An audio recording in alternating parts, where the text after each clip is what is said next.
I refuse to go back. Because what did we do wrong? I didn't do anything wrong. We are the protesters.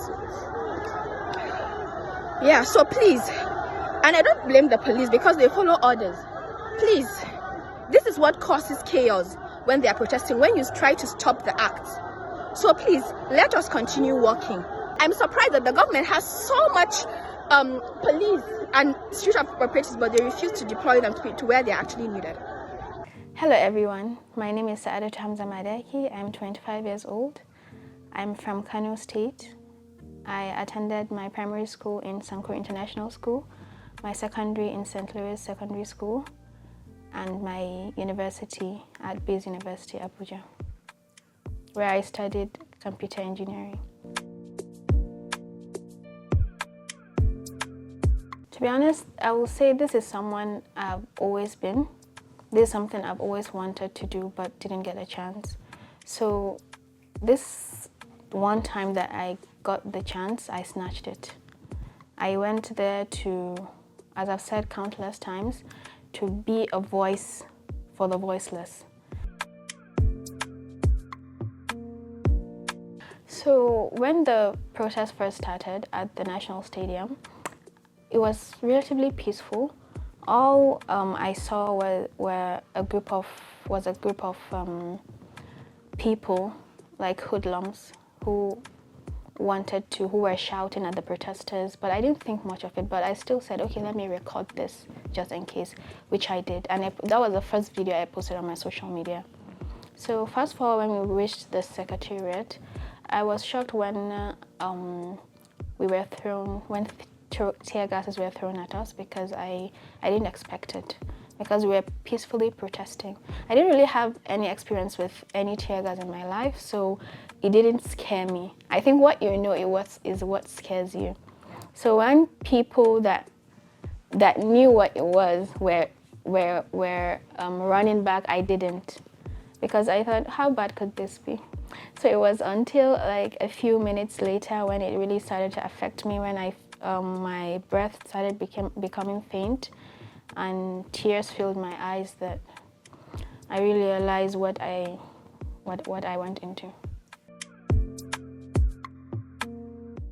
Before I decided to go to protest, I knew there was going to be a backlash. I knew people were going to talk, but that did not stop me. But for people to just talk that, oh, why would you go out as a Muslim woman, as this, as that, as that?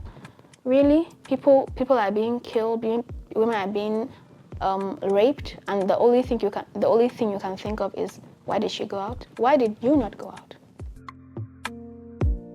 I felt fulfilled. I felt very happy that I lent a voice. So there are no regrets whatsoever. In fact, I felt very liberated that, oh, so Saadatu, your voice can actually be heard, and you can actually create awareness and make a positive change in the little way that you can.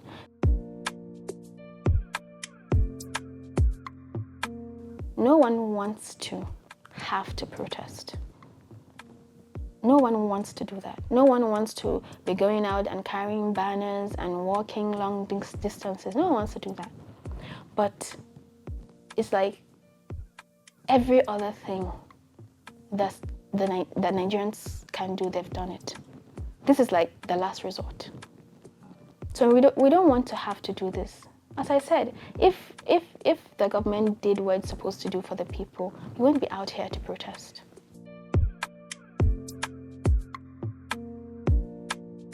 I was very disappointed, to say the least, because if you look at it, the hoodlums that took over the peaceful protests are also poor people. So why? Don't you want the situation to change? Don't you want to eat? Don't you want to be secured?